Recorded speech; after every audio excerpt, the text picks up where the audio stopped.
आइए बात करते हैं डिमेरिट्स या डिसएडवांटेज ऑफ पार्टनरशिप फर्म की।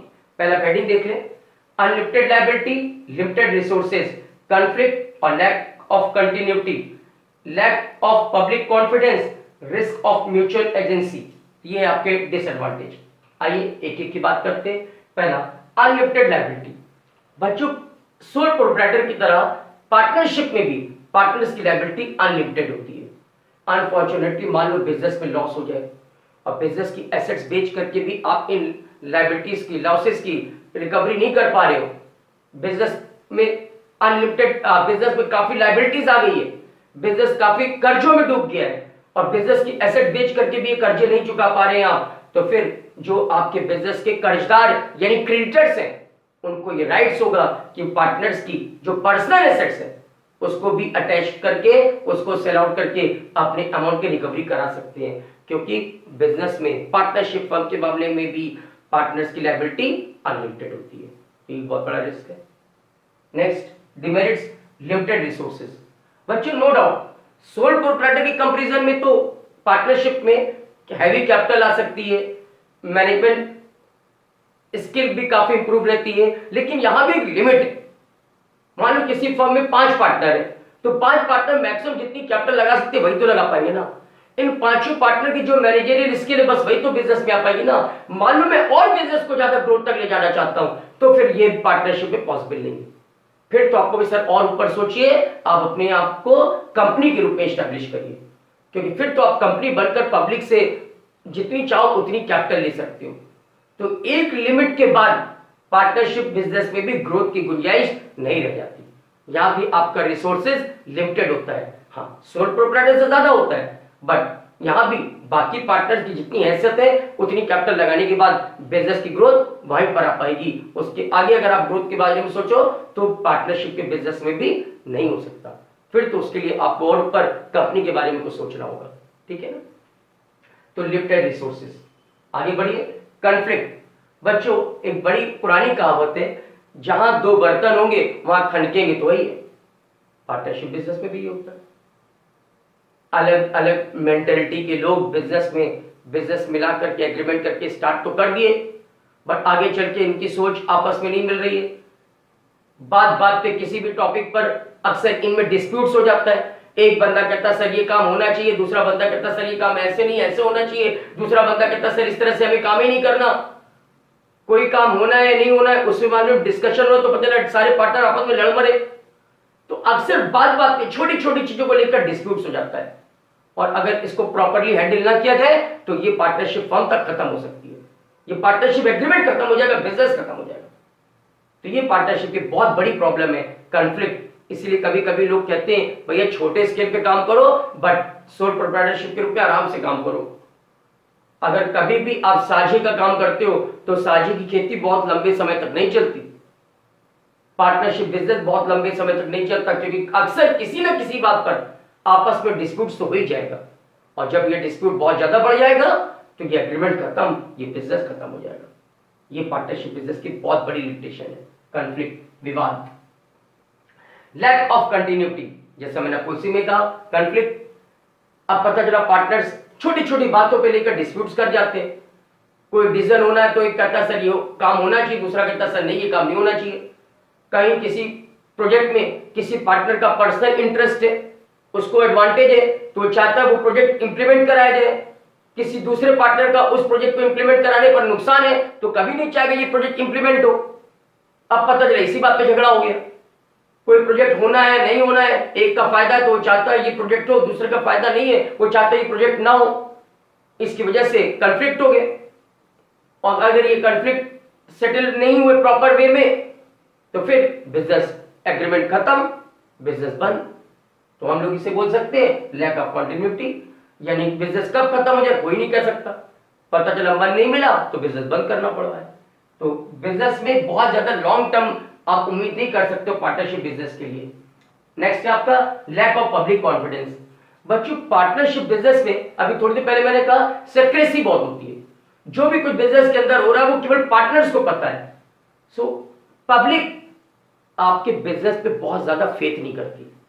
अगर पब्लिक को आपके बिजनेस में कुछ इन्वेस्टमेंट करनी है या कहीं भी किसी भी जगह से आप कोई इन्वेस्टमेंट चाह रहे हो, किसी से फाइनेंस चाह रहे हो, तो अक्सर लोग पार्टनरशिप बिजनेस में फाइनेंस करने से डरेंगे, इन्वेस्टमेंट करने से डरेंगे, क्योंकि पता नहीं ये सारे पार्टनर मिलकर अंदर ही अंदर क्या खिचड़ी पका रहे हो। एक तो आप लोगों की जो पार्टनरशिप फर्म की रिपोर्ट होती है, बैलेंस शीट होती है, वो सब पब्लिक में पब्लिश भी नहीं होती। आप कुछ भी तो डिस्क्लोज नहीं करते हो कि आप कितना प्रॉफिट कमा रहे हो, किस तरह से कमा रहे हो, क्या क्या एक्टिविटीज कर रहे हो। आप पब्लिक के बीच में कुछ भी इंफॉर्मेशन शेयर नहीं करते हो, जबकि कंपनी, बहुत लार्ज स्केल पे बात कर रहा हूं, कंपनी इंफॉर्मेशन शेयर करती है। इसी वजह से पब्लिक को कंपनी के ऊपर ज्यादा भरोसा होता है कि हमने अगर कंपनी में इन्वेस्टमेंट करी तो हमें पता रहेगा मेरा इन्वेस्टमेंट किस तरह यूज हो रहा है, और अगर हमें कभी भी लगेगा मेरे इन्वेस्टमेंट अनसेफ है तो हम तुरंत अपने इन्वेस्टमेंट विड्रॉ कर लेंगे। लेकिन पार्टनरशिप बिजनेस में आपने कोई रिकॉर्ड्स पब्लिक के बीच में डिस्क्लोज नहीं करते हो, सब कुछ एकदम सेक्रेट रखते हो। इसी वजह से पब्लिक का आपकी पार्टनरशिप फर्म के ऊपर कम भरोसा होता है। अगर आप पब्लिक से किसी भी तरह की फाइनेंस या सपोर्ट की उम्मीद करो, इन्वेस्टमेंट की उम्मीद करो, तो पब्लिक आपके पार्टनरशिप फर्म में कभी भी इन्वेस्टमेंट नहीं करना चाहती, बिकॉज आप इतनी सिक्रेसी रखते हो कि पब्लिक को लगता है कि अगर अंदर अंदर कुछ गड़बड़ भी हो गया तो हमारी इन्वेस्टमेंट पूरी डूब जाएगी और हमें पता तक नहीं चलेगा। तो lack of public confidence. Next है रिस्क ऑफ म्यूचुअल एजेंसी। बच्चों, पार्टनरशिप में हर एक पार्टनर दूसरे पार्टनर का एक तरह का एजेंट होता है। किसी भी एग्रीमेंट के साथ जब वो आउटसाइडर के साथ कोई भी एग्रीमेंट करता है तो उस एग्रीमेंट के साथ ना सिर्फ वो अपने आप को बाउंड करता है बल्कि बाकी पार्टनर को भी बाउंड करा देता है। सोच के देखिए, ये बड़ा खतरा होता है। मान लो ए बी सी किसी फर्म के 3 पार्टनर है और ए ने कोई उसको पर्सनल इंटरेस्ट था जिसकी वजह से किसी आउटसाइडर के साथ कोई एग्रीमेंट किया जिसमें उसका तो बेनिफिट है, लेकिन बाकी पार्टनर बी और सी को उस एग्रीमेंट में, उस कॉन्ट्रैक्ट में, उस डील में नुकसान है। लेकिन ए के एग्रीमेंट करने की वजह से बी और सी भी ना चाहते हुए भी उस डील के साथ बंध गए, उस ए के द्वारा किए गए एग्रीमेंट के साथ बाउंड हो गए। इसकी वजह से बी और सी को नुकसान उठाना पड़ सकता है। तो ये बड़ा खतरनाक होता है। कोई भी पार्टनर अपने फायदे के लिए बाकी पार्टनर को फंसा सकता है। ये पार्टनरशिप बिजनेस का एक बहुत बड़ा रिस्क फैक्टर है। तो risk of mutual agency, right. चलिए आगे बढ़ते हैं। Types of partnership firm. बच्चों, पार्टनरशिप फर्म कई तरह की होती है। टाइम के बेसिस पे और लायबिलिटी के बेसिस पे मैं आपको 2 तरह से एलोकेट करके दिखाता हूं। तो पहले मैं बात करूंगा types of partnership on the basis of duration, और फिर मैं बात करूंगा types of partnership based on liability of the member. तो आइए पहले बात करते हैं types of partnership on the basis of duration, यानी टाइम पीरियड। तो टाइम पीरियड के अकॉर्डिंग पार्टनरशिप फर्म 3 तरह की होती है: partnership at will, fix period partnership और पार्टिकुलर पार्टनरशिप। पहला, पार्टनरशिप एट विल। ये वो पार्टनरशिप फर्म होती है जिसमें पार्टनरशिप फर्म स्टार्ट करते समय पहले से ही कोई टाइम डिफाइन नहीं किया जाता कि हमारी पार्टनरशिप बिजनेस कब तक हमें चलाना है, ना कोई ऑब्जेक्ट कि हमें किस ऑब्जेक्ट के लिए पार्टनरशिप बनाया कि वो ऑब्जेक्ट कंप्लीट तो ये पार्टनरशिप फर्म कंप्लीट। हमने ऐसा कोई प्री डिफाइंड टाइम यहाँ पे नहीं एलोकेट कर रखा होता है। हमारी पार्टनरशिप जब तक पार्टनर चाहेंगे तब तक चलती रहेगी, और जब हमारे को लगेगा कि हमारा आपस में मन नहीं मिलता है, हम लोग अक्सर बात बात में डिस्प्यूट्स हो जाता है, अब हमें पार्टनरशिप फर्म नहीं चलानी, तो उसी समय अपनी पार्टनरशिप फर्म बंद कर देंगे। तो ये कहलाता है पार्टनरशिप एट विल, यानी बाकी पार्टनर जो भी है फर्म के, उनकी जब तक मर्जी होगी तब तक पार्टनरशिप फर्म चलेगी, जब वो चाहेंगे पार्टनरशिप फर्म डिसॉल्व करा दी जाएगी। तो पढ़िए जरा, the partnership form for an indefinite period which is known as partnership at will. This type of partnership exists at the will of the partners and comes to an end whenever partner desires so. जब partner चाहेंगे तब तक ये partnership firm चलती रहेगी, जब चाहेंगे तब ये पार्टनरशिप फर्म डिसॉल्व हो जाएगी। It is a indefinite period.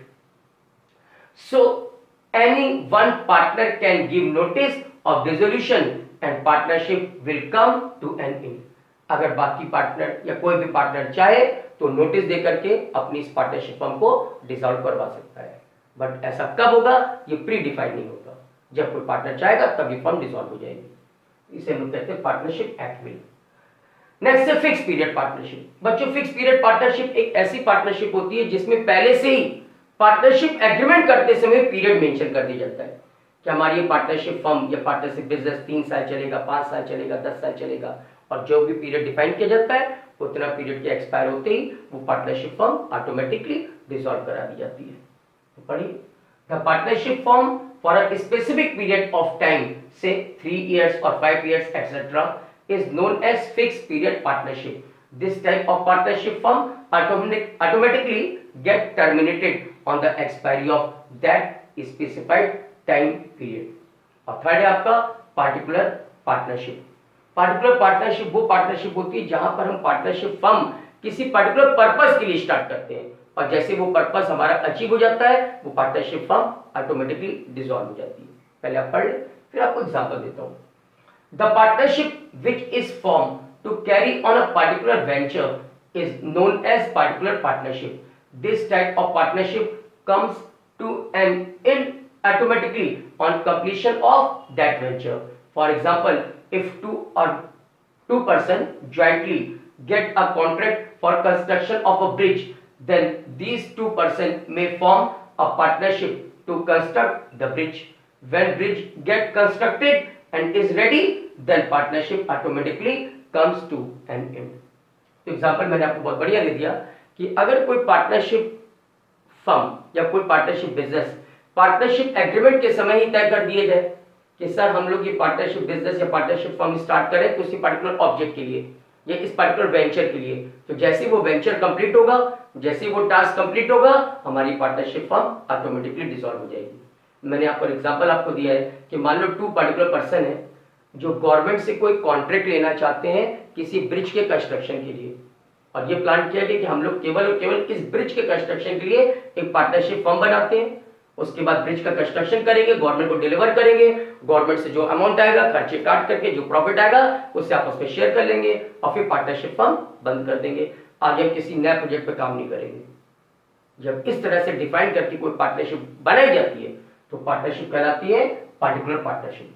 अब इस पार्टनरशिप में क्या होगा, ब्रिज का काम लेने के लिए 2 बंदे मिलकर पार्टनरशिप फर्म बनाए, उन्होंने गवर्नमेंट से कॉन्ट्रैक्ट लिया, ब्रिज का कंस्ट्रक्शन कंप्लीट हुआ, गवर्नमेंट को डिलीवर किया, गवर्नमेंट से पेमेंट आई, कॉस्ट काट करके जो प्रॉफिट आया वो पार्टनर्स जो पहले से रेशियो तय था उस रेशियो में ये प्रॉफिट डिस्ट्रीब्यूट कर लेते हैं आपस में, और फिर ये पार्टनरशिप फर्म ऑटोमेटिकली डिसॉल्व हो जाएगी। ठीक है, इसे कहते हैं पार्टिकुलर पार्टनरशिप। तो बच्चों टाइम के बेसिस पे 3 तरह की पार्टनरशिप होती है, partnership at will, fix period partnership और पार्टिकुलर पार्टनरशिप। अब हम बात करेंगे लायबिलिटीज के बेसिस पे। तो लायबिलिटीज के बेसिस पे 2 तरह की पार्टनरशिप होती है, types of partnership based on the liability of the member, that's called general partnership और limited liability partnership. General partnership वो पार्टनरशिप होती है जहां पर हर एक पार्टनर्स की लायबिलिटी अनलिमिटेड होती है, सारे पार्टनर्स की लायबिलिटी अनलिमिटेड होती है। अनलिमिटेड लायबिलिटी का मतलब तो आप समझ ही गए होंगे कि अगर फर्म के ऊपर लायबिलिटीज है, कर्जा है और फर्म की सारी एसेट्स बेच करके भी ये पूरी लायबिलिटीज की पेमेंट नहीं हो पा रही है, तो जो फर्म के क्रेडिटर्स हैं जिन्हें ये लायबिलिटीज का पेमेंट करना है वो फर्म के पार्टनर्स की पर्सनल एसेट्स को अटैच करा करके उसको सोर्ट आउट करके अपने अमाउंट की रिकवरी ले सकते हैं, क्योंकि फर्म के सारे पार्टनर्स की लायबिलिटी अनलिमिटेड है। इस तरह की पार्टनरशिप कहलाती है जनरल पार्टनरशिप। और दूसरा आता है लिमिटेड लायबिलिटी पार्टनरशिप। अभी थोड़ी देर पहले मैंने कहा था आपको, वही चीज यहाँ पे दिखाने जा रहा हूं, LLP limited liability partnership. India में 2008 में गवर्नमेंट ने एक प्रोविजन लाया जिसके तहत अब इंडिया में लिमिटेड लायबिलिटी पार्टनरशिप बनाई जा सकती है। लिमिटेड लायबिलिटी पार्टनरशिप की खास बात ये होती है कि इस लिमिटेड लायबिलिटी पार्टनरशिप फर्म में एक पार्टनर को छोड़ करके बाकी सारे पार्टनर की लायबिलिटी लिमिटेड होती है, बट एक पार्टनर की लायबिलिटी, एटलीस्ट एक पार्टनर की लायबिलिटी अनलिमिटेड होनी चाहिए। ठीक है, आइए पहले से पढ़िए general partnership. The partnership in which liability of all the member is unlimited is known as general partnership, which means if the assets of the firm are not enough, then creditors can settle their accounts by having claim over the personal property of the partners. Each partner of general partnership firm can actively participate in the activities of the firm. In India, all the partnership are generally partnership general partnership firm. जहां तक India का सवाल है, India में ज्यादातर partnership firm general partnership firm कहलाती है, but अभी 2008 में एक एक्ट आया जिसके तहत अब इंडिया में लिमिटेड लायबिलिटी पार्टनरशिप भी बनाई जा सकती है। आइए पढ़ें लिमिटेड लायबिलिटी पार्टनरशिप की खास बात क्या है। The partnership firm in which liability of all the partner except one partner is limited to the extent of their share in the partnership firm is known as limited partnership. In India, limited partnership was introduced by enacted Limited Partnership Act 2008. The main features of limited partnership are the liability of at least one partner must be unlimited. The liability of all other partners can be limited to the extent of their capital contribution in the partnership firm. The partners with limited liability are called a special partner or limited partner. The special partner is not allowed to participate in the management of the firm. The special partner has right to inspect the accounts. The special partner can withdraw his partnership whenever he desires so. The death, insolvency or incapacity of the special partner does not affect the existence of partnership firm. तो ये कुछ खास features है जो आप जरूर देखें, मैं आपको डिस्क्राइब कर रहा हूं। बच्चों, लिमिटेड लायबिलिटी पार्टनरशिप एक्ट 2008 के तहत अब इंडिया में लिमिटेड लायबिलिटी पार्टनरशिप फर्म भी इस्टेब्लिश की जा सकती है। इस पार्टनरशिप की खास बात ये होती है कि एक पार्टनर को छोड़ करके बाकी सारे पार्टनर्स की लायबिलिटी लिमिटेड होती है। लिमिटेड का मतलब हुआ कि इन्होंने फर्म में जितनी कैपिटल कंट्रीब्यूट करी है केवल उसी अमाउंट तक इनकी लायबिलिटी बनती है। अगर फर्म के ऊपर बहुत लायबिलिटीज हो और फर्म की सारी एसेट्स बेच करके भी फर्म अपनी लायबिलिटीज पूरे न कर पाए तो क्रेडिटर्स को इन मेंबर्स को जिनकी लायबिलिटी लिमिटेड है इनकी पर्सनल एसेट्स को अटैच करने का राइट्स नहीं होता। ऐसे मेंबर जिनकी लायबिलिटी लिमिटेड लायबिलिटी होती है हम लोग इन्हें बोलते हैं स्पेशल पार्टनर। क्या बोलते हैं? Special partner. तो क्रेडिटर्स को इन स्पेशल पार्टनर्स की पर्सनल एसेट्स को अटैच करने का राइट्स नहीं होता। बट हाँ, इन क्रेडिटर्स को अपनी अगर लायबिलिटीज का पूरा पेमेंट इनको नहीं मिल पा रहा है, इनके लोन का, इनके जो भी अमाउंट ड्यू डेप्ट है उनका पूरा पेमेंट ये रिकवर नहीं कर पा रहे हैं, बिजनेस एसेट बेच करके भी इनकी पूरी अमाउंट की रिकवरी नहीं आई है, तो ये उस मेंबर को पकड़ सकते हैं जिसकी लायबिलिटी अनलिमिटेड है और फिर उसकी जो पर्सनल एसेट्स है उसको अटैच करा करके जितने अमाउंट की रिकवरी हो सकती है वहां तक ये अपनी रिकवरी ले सकते हैं। लेकिन बाकी मेंबर जिनकी लायबिलिटी लिमिटेड है, जिन्हें हम स्पेशल पार्टनर बोलते हैं, उनकी पर्सनल एसेट्स को ये अटैच नहीं करा सकते। अच्छा, ये जो स्पेशल पार्टनर होते हैं इनकी कुछ खास बात नोटिस करिए। पहला, इन स्पेशल पार्टनर को फर्म के मैनेजमेंट में पार्टिसिपेट करने का राइट्स नहीं होता। Point number 4। फिफ्थ, इन स्पेशल पार्टनर को फर्म के बुक्स ऑफ अकाउंट्स को चेक करने का राइट्स होता है। 6, इन स्पेशल पार्टनर को पार्टनरशिप फर्म से जब चाहे अपनी कैपिटल को विड्रॉ करके हटने का राइट्स होता है। और लास्ट, इन स्पेशल पार्टनर की अगर डेथ हो जाए या इंसॉल्वेंट हो जाए तो इसका इफेक्ट एग्जिस्टिंग पार्टनरशिप फर्म पे नहीं पड़ता और बाकी जो पार्टनर है वो अपने बिजनेस को चाहे तो कंटिन्यू चला सकते हैं, वो बिजनेस डिसॉल्व नहीं होगा अगर ये स्पेशल पार्टनर की डेथ हो जाए या इंसॉल्वेंट हो जाए। तो जरा इस पर नजर रखिएगा। लिमिटेड लायबिलिटी पार्टनरशिप एक्ट 2008 जो डिफाइन करता है कि अब इंडिया में ऐसी पार्टनरशिप फर्म बनाई जा सकती है जिसके पार्टनर्स की लायबिलिटी लिमिटेड हो, बट उस पार्टनरशिप फर्म में भी एटलीस्ट एक पार्टनर जरूर ऐसा होना चाहिए जिसकी लायबिलिटी अनलिमिटेड हो। राइट, चलिए ओके बच्चों, अब इस पिक्चर की फाइनल समरी क्या थी? Types of partnership. हम लोग ने पार्टनरशिप फर्म को दो कैटेगरी में अलोकेट किया, on the basis of duration और बेस्ड ऑन लायबिलिटी। तो on the basis of time duration there are 3 types of partnership: partnership at will, fix period partnership और पार्टिकुलर पार्टनरशिप। और liability के base पे दो तरह की पार्टनरशिप थी, जनरल पार्टनरशिप जिसमें सारे मेंबर्स की लायबिलिटी अनलिमिटेड होती है, और दूसरा था लिमिटेड लायबिलिटी पार्टनरशिप जिसमें एक पार्टनर की लायबिलिटी अनलिमिटेड है और बाकी जो पार्टनर थे जिसे हम स्पेशल पार्टनर बोलते हैं उनकी लायबिलिटी लिमिटेड होती है। ओके, अब अभी हम लोग बात कर रहे थे पार्टनरशिप के टाइप्स की, पार्टनरशिप फर्म के टाइप्स की। अब हम बात करेंगे टाइप्स ऑफ पार्टनर। पार्टनर कितने तरह के होते हैं? तो पहले आप हेडिंग देख लो, एक्टिव पार्टनर, स्लीपिंग पार्टनर जिसे आप डोरमेंट पार्टनर भी कहते हो, सेक्रेट पार्टनर और नॉमिनल पार्टनर। तो किसी भी फर्म में 4 तरह के पार्टनर होते हैं: active partner, sleeping partner, secret partner और नॉमिनल पार्टनर। नॉमिनल पार्टनर के अंदर भी दो कैटेगरी आती है, नॉमिनल पार्टनर बाय स्टॉपेल और nominal partner by holding out. तो आइए पहले बात करेंगे हम लोग स्लीपिंग या फिर डोरमेंट पार्टनर की। सॉरी, पहला है एक्टिव पार्टनर। एक्टिव पार्टनर तो बच्चों एक्टिव पार्टनर वो होता है जो बिजनेस में कैपिटल लगाता है, प्रॉपरली मैनेजमेंट में पार्टिसिपेट करता है, प्रॉफिट और लॉस जो भी हो उसमें शेयर लेता है, और फर्म की जो लायबिलिटी है उसके लिए वो लायबिलिटी उसके ऊपर आएगी और अनलिमिटेड लायबिलिटी के रूप में इसके ऊपर ये लायबिलिटी आएगी। तो फर्म में बाकायदा प्रॉपर वे में एक्टिव रहता है, इसीलिए हम लोग इसे कहते हैं एक्टिव पार्टनर। पढ़िए, the active partner participate in the management of the firm, his liability is unlimited and he contribute capital in the firm, he get share in the profit or loss of the company। Next है आपका sleeping या फिर dormant partner.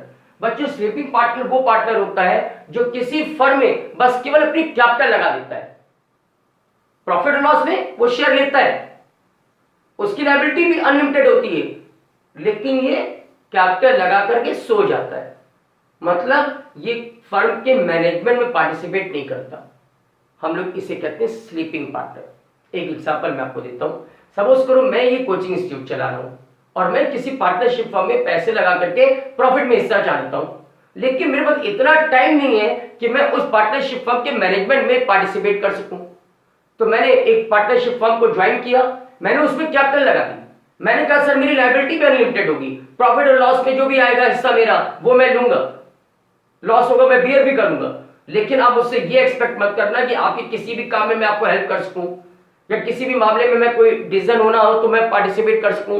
Sir मैं practically इतना time मेरे पास नहीं है कि आपके मैनेजमेंट में पार्टिसिपेट कर सकूं। तो मैं पार्टनर जो कहलाऊंगा, मेरे को आप क्या बोलोगे? स्लीपिंग पार्टनर, यानी पैसे लगाकर सो गया। That's called sleeping partner.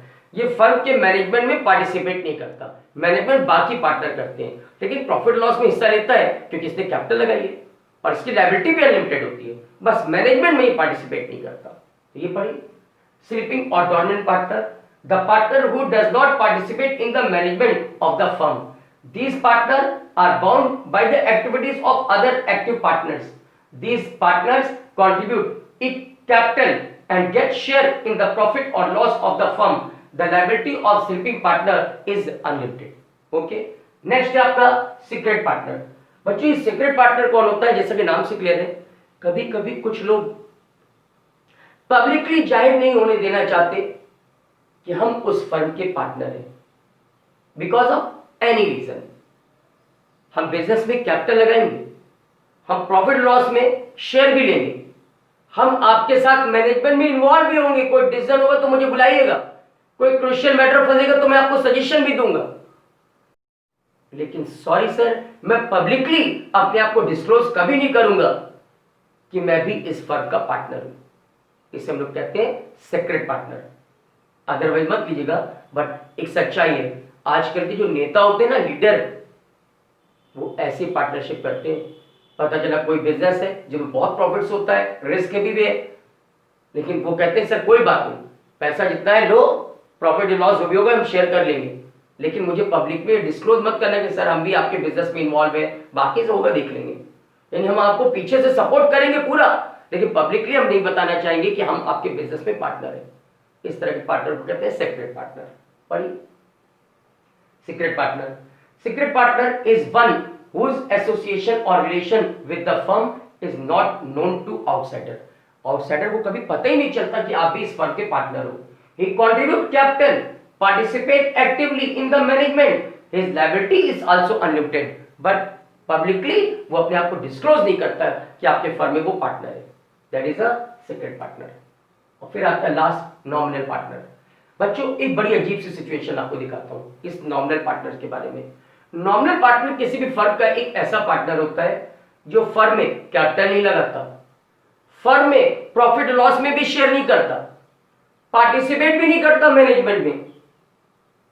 यानी ना फर्म में कैपिटल लगाओगे, ना प्रॉफिट और लॉस में आपको हिस्सेदारी लोगे, और ना ही फर्म के मैनेजमेंट में किसी भी तरह का पार्टिसिपेट करोगे, लेकिन हाँ फर्म की जो लायबिलिटी है उस लायबिलिटी का कुछ पोर्शन आपके ऊपर आएगा। ये होता है नॉमिनल पार्टनर। अब ये सूरत क्यों बनती है वो एक केस के जरिए आपको समझाऊंगा। पहला जरा ये पढ़े क्या लिखा है।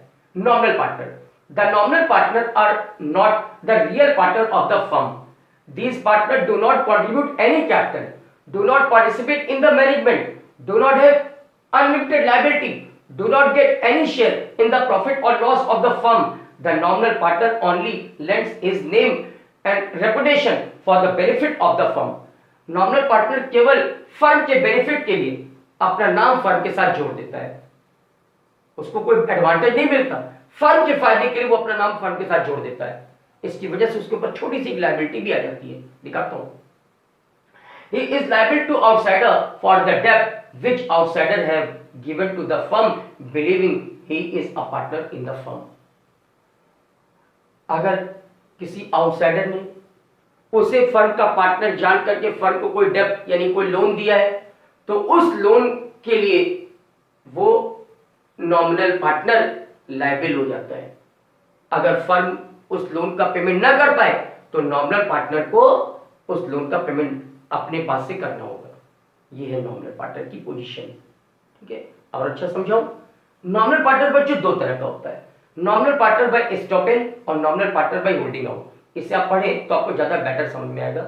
नॉमिनल पार्टनर बाय एस्टॉपेल का मतलब होता है वो पार्टनर जो खुद एक्सेप्ट करता है हाँ जी मैं इस फर्म का पार्टनर हूं, और nominal partner by holding out का मतलब होता है वो नॉमिनल पार्टनर जो खुद एक्सेप्ट तो नहीं करता कि वो इस फर्म का पार्टनर है, लेकिन वो इस बात को डिनाई भी नहीं करता कि वो इस फर्म का पार्टनर नहीं है।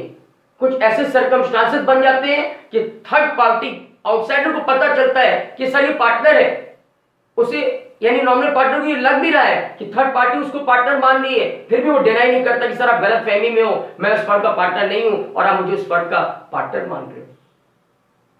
जरा देखिएगा, एक केस के जरिए आपको ये बात समझाता हूं। तो नॉमिनल पार्टनर क्या है वो आप समझ गए होंगे। वास्तव में नॉमिनल पार्टनर किसी फर्म का एक्चुअल पार्टनर नहीं होता, किसी फर्म का रियल पार्टनर नहीं होता, बल्कि कुछ इस तरह के सर्कमस्टांसेस बन जाते हैं कि आउटसाइडर को ये लगता है कि ये भी फर्म का एक पार्टनर है। फर्म के बेनिफिट के लिए फर्म उसे अपना पार्टनर डिक्लेयर कर देती है। ना तो वो फर्म में कैपिटल लगाता है, ना तो वो फर्म में प्रॉफिट और लॉस में शेयर करता है, ना फर्म के मैनेजमेंट में पार्टिसिपेट करता है, ना फर्म में उसकी कोई अनलिमिटेड लायबिलिटी होती है, लेकिन हाँ कुछ हद तक उसकी लायबिलिटी हो जाती है कुछ पर्टिकुलर केसेस के लिए, वो अभी आपको केस में दिखाता हूं। और इस तरह की पोजीशन में जो पार्टनर है हम लोग उसे कहते हैं नॉमिनल पार्टनर।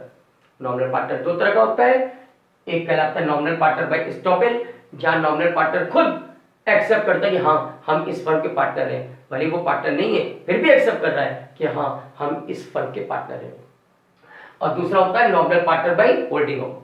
ये वो सिचुएशन है जहां पर नॉमिनल पार्टनर एक्सेप्ट नहीं कर रहा है कि हम इस फर्म के पार्टनर हैं, आउटसाइडर लेकिन उसको पार्टनर समझ रहा है, नॉमिनल पार्टनर इस बात को जान भी रहा है कि आउटसाइडर उससे फर्म का पार्टनर मान रहा है, फिर भी वो उसको डिनाई नहीं करता, यानी उसको मना नहीं करता कि सर आप गलत फहमी में हो, आप मुझे फर्म का पार्टनर समझ रहे हो, मैं फर्म का पार्टनर नहीं हूं और आप मुझे फर्म का पार्टनर समझ के नहीं गलती कर रहे हो। इस पोजीशन में भी वो पार्टनर मान लिया जाता है, nominal partner by holding out जिसे बोलते हैं। आइए केस के जरिए समझाता हूं। पहला मैं आपको दिखाने जा रहा हूं nominal partner by estoppel. The person who accept that he is a partner in the partnership firm by his own words or conduct is known as nominal partner by estoppel. He is liable for the debt which the firm get because of his reputation. For example, if Mr. X as the active partner of a partnership firm apply for a loan, Mr. A who is not a partner request the financier to give loan to firm as he is also a partner in the firm, then Mr. A will be considered as a nominal partner by estoppel. If the partnership firm failed to pay back the loan, then financier can claim the loan from A. तो इस case को देखिएगा, X किसी firm का active partner है, वो किसी financer से लोन लेना चाहता है, शायद उसकी मार्केट में उतनी अच्छी रेपुटेशन नहीं है, उसके फर्म की भी मार्केट में उतनी अच्छी रेपुटेशन नहीं है कि फाइनेंसर उसके फर्म को लोन दे सके, तो इसलिए उसने ए से हेल्प ली। ए जो कि फर्म का कोई पार्टनर वार्टनर नहीं है, लेकिन उसकी मार्केट में अच्छी खासी रेपुटेशन है, उसकी मार्केट में अच्छी खासी गुडविल है, इस वजह से ए ने फाइनेंसर से रिक्वेस्ट किया कि वो एक्स की फर्म को लोन दे दे, और ए पार्टनर नहीं है, बावजूद इसके उसने फाइनेंसर से ये कह दिया कि सर आप एक्स की फर्म को लोन दे दीजिए, मैं भी इस फर्म का पार्टनर हूं। ए ने अपने वर्ड खुद ही एक्सेप्ट कर लिए कि सर मैं भी इस फर्म का पार्टनर हूं। फाइनेंसर को एक्स और एक्स की फर्म के ऊपर कोई भरोसा नहीं था, बट ए की मार्केट में अच्छी रेपुटेशन और गुडविल थी। फाइनेंसर को भी ए के ऊपर भरोसा था और इस भरोसे पर कि ए भी फर्म का पार्टनर है, उसने फर्म को लोन दे दिया। अब सोच के देखिए, ए जो कि एक्चुअल में फर्म का पार्टनर था ही नहीं, लेकिन उसने फर्म को लोन दिलवाने के लिए ये मिस स्टेटमेंट दिया, फाइनेंसर को भरोसे में ले लिया कि सर वो ए को भी फर्म का पार्टनर माने और इस बात को मानकर फर्म को लोन दे दे। फाइनेंसर ने यही किया, उसने एक्स और फर्म के ऊपर भरोसा नहीं बट ए के ऊपर भरोसा किया और ये मानकर कि ए भी फर्म का पार्टनर है, फर्म को लोन दे दिया। तो ए क्या कहलाएगा? Nominal partner bye stoppage. अच्छा, इस केस में अब ये होगा कि मान लो फ्यूचर में फर्म इस लोन का रिपेमेंट नहीं कर पाती, तो फिर ए को इस लोन का रिपेमेंट फाइनेंसर को करना होगा, बावजूद इसके कि वो फर्म की पार्टनर नहीं है, ए फर्म का पार्टनर नहीं है, ए को ये लायबिलिटी अपने ऊपर लेनी होगी। और अगर कल को फर्म इस लोन का रिपेमेंट नहीं कर पाती तो इस लोन का पेमेंट ए करेगा, ए के ऊपर ये लायबिलिटी आ गई। ठीक है, तो ये केस कहलाएगा नॉमिनल पार्टनर बाय एस्टॉपेल का। ये क्या कहलाएगा? Nominal partner by estoppel. अब दूसरा है nominal partner by holding out. पहले आप इसको पढ़ ले तो और अच्छी तरह केस समझा दो। The partner who does not call himself as a partner in the firm but who does not object when other call him as a partner in the firm, then he is called partner by holding out. For example, Mr. X apply for a loan saying that Mr. A is also a partner in the firm. Mr. A show no objection to the statement of Mr. X. Then Mr. A will be called nominal partner by holding out. He will be liable to pay back the debt which the company got by using his name. तो गौर करिए, इस बार x financer से जब loan लेने गया तो ए ने कोई रिकमेंड नहीं किया कि एक्स को या एक्स की फर्म को लोन दे दो, मैं उसका पार्टनर हूं। ए ने अपने वर्ड्स में ये नहीं एक्सेप्ट किया कि वो फर्म का पार्टनर है। एक्स ने बोला फाइनेंसर से कि सर आप ए को भरोसा करते हो, ए की गुडविल है, रेपुटेशन है, आप ए को फर्म ए को देखो और ए भी हमारी फर्म का पार्टनर है, सर अब तो हमारी फर्म को लोन दे दो। एक्स ने ए को जो कि पार्टनर नहीं था फिर भी फर्म का पार्टनर बताया और वो फाइनेंसर ये देख रहा है कि ए सामने खड़ा है, ए के मुंह के सामने ये बात एक्स बोल रहा है कि सर ए भी हमारी फर्म का पार्टनर है, ए की रेपुटेशन और गुडविल के नाम पर तो फर्म को लोन दे दो, ए भी हमारी फर्म का पार्टनर है। वो ये बात ए के सामने बोल रहा है और ए इस बात को डिनाई नहीं कर रहा है, ए साइलेंट है, ए इस बात को सुन रहा है कि वो एक्स उसे अपनी फर्म का पार्टनर बता रहा है, जबकि वो एक्चुअल पार्टनर है ही नहीं। वो फाइनेंसर के सामने ए को भी अपनी फर्म का पार्टनर बता रहा है, ए इस बात को सुन रहा है, उसने एक्सेप्ट तो नहीं किया कि हाँ मैं इस फर्म का पार्टनर हूं, लेकिन डिनाई भी तो नहीं किया। तो बच्चों, खामोशी का मतलब हाँ होता है। फाइनेंसर जब साफ साफ देख रहा है कि ए के सामने ये बातें बोली जा रही है कि ए भी फर्म का पार्टनर है, ठीक है, ए ने अपने मुंह से कबूल नहीं किया कि हम उस फर्म के पार्टनर हैं, लेकिन डिनाई भी तो नहीं किया। तो इसका मतलब आपके सामने जब कोई कह रहा है कि आप इस फर्म के पार्टनर हो, हमारे को इस बंदे के नाम पर ही सही लोन दे दो, ये बंदा भी हमारी फर्म का पार्टनर है, इसकी रेपुटेशन पर कम से कम फर्म को लोन दे दो। तो फाइनेंसर इस बात को मान गया कि ए ने चूंकि डिनाई नहीं किया तो ए भी जाहिर सी बात है शायद फर्म का पार्टनर होगा, और इसी बात पर भरोसा करके उसने ए की मार्केट में रेपुटेशन दी, फर्म को लोन दे दिया, ये मान करके कि ए भी फर्म का पार्टनर है, जबकि वो पार्टनर नहीं था, लेकिन उसने डिनाई भी नहीं किया। तो इस सूरत में ए क्या कहलाएगा? ए कहलाएगा nominal partner by holding out. और इस सूरत में केस में आगे बढ़ूं तो ये होगा कि मान लो कल को अगर फर्म इस लोन का रिपेमेंट नहीं कर पाती है तो अब जाहिर सी बात है ए को इस लोन का रिपेमेंट करना होगा। ए इस अमाउंट के लिए लायबल हो गया एज अ पार्टनर, भले वो पार्टनर नहीं है फिर भी एज अ पार्टनर ए को ये अमाउंट फाइनेंसर को लौटाना होगा अगर फर्म इस लोन का रिपेमेंट नहीं कर पाती तो ये है बच्चों नॉमिनल पार्टनर बाय एस्टॉपेल और nominal partner by holding out. ठीक है, आइए